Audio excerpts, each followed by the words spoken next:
which of these are contained in the solution set to sine of x is equal to 1/3? And answers should be rounded to the nearest hundredth. Select all that apply. And so I encourage you to pause the video right now and work on it on your own.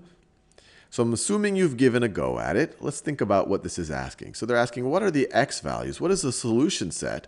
What are the possible x values where sine of x is equal to 1/3?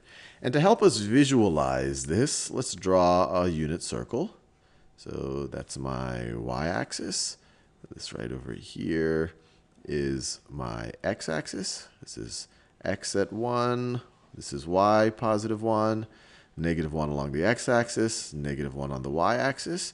Unit circle, I'm going to center it at 0. It's going to have a radius of 1. And we just have to remind ourselves what the unit circle definition of the sine function is. If we have some angle, one side of the angle is going to be a ray along the positive x-axis. We do this in a color you can see, along the positive x-axis. And then the other side, so let's see, this is our angle right over here. Let's say that's some angle theta. The sine of this angle is going to be the y value of where this ray intersects the unit circle. So this right over here, that is going to be sine of theta. So with that review out of the way, let's think about what x values, and we're assuming we're dealing in radians, what x values, if I take the sine of it, are going to give me 1/3. So when does y equal 1/3 along the unit circle? So that's 2/3. 1/3 right over here. We see it equals 1/3 exactly 2 places, here and here. So there's 2 angles where, or at least 2, if we just take one or 2 on each pass of the unit circle, then we can keep adding multiples of 2 pi to get as many as we want. But we see just on the unit circle, we could have this angle. We could have this angle right over here. Or we could go all the way around to that angle right over there. And then we could add any multiple of 2 pi to those angles to get other angles that would also work, where if I took the sine of them, I would get 1/3. Now let's think about what these are. And here we can take our calculator out, and we could take the inverse sine of 1/3. So let's do that. The inverse sine of 1/3.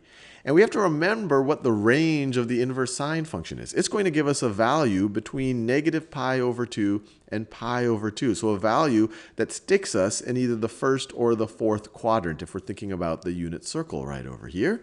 And so we see that gave us 0. If we round to the nearest hundredth, 34. So essentially they've given us this value.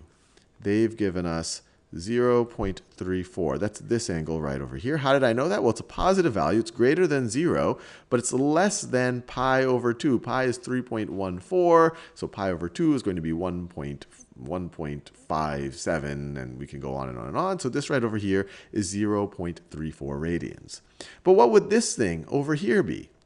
Well, it's going to be whatever, if we go to the negative x-axis and we subtract 0.34, so we subtract 0.34. So if this is 0.34, we're going to get to this angle.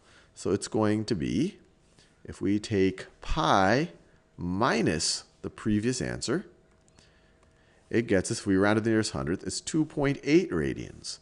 So this is 0.34 radians. And then this one, let me do it in this purple color. This one right over here, if we were to go all the way around, it's pi minus 0.34. Which is 2.80 radians, rounding to the nearest hundredth.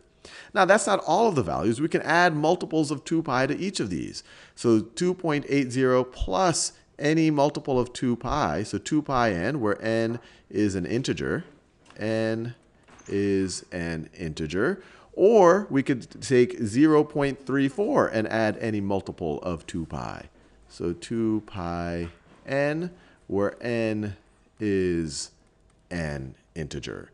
So our solution set here, just to rewrite it in a kind of outside of this messiness, is going to be 2.80 radians plus 2 pi n, where n is an integer, and 0.34 plus 2 pi n, where n is an integer. So let's see which of these are at least a subset of this. So we look at 0.34 plus 2 pi n, where n is an integer. Well, that's exactly what we wrote over here. So that's 0.34. If n is a positive integer, we'll go around this way and we keep getting back to the same point. If it's a negative integer, we go around that way, we keep getting to the same point. But that's definitely in the solution set.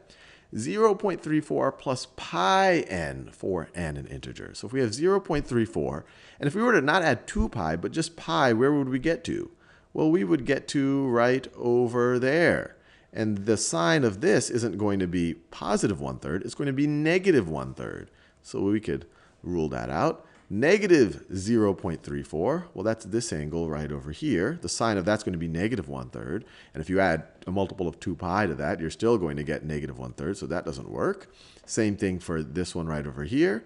2.8 plus 2 pi n. That's what we wrote right over here. Going all the way to 2.8, and any multiple of it is going to get you back to that same point. So that one works. 2.8 plus pi n. So if you're here and if you added pi, you're going to get over here. And the sign of that isn't going to be positive 1/3. It's going to be negative 1/3. So we can rule this one out as well. So these are the only two apply. And if you actually take them together, you have the entire solution set to this equation right over here.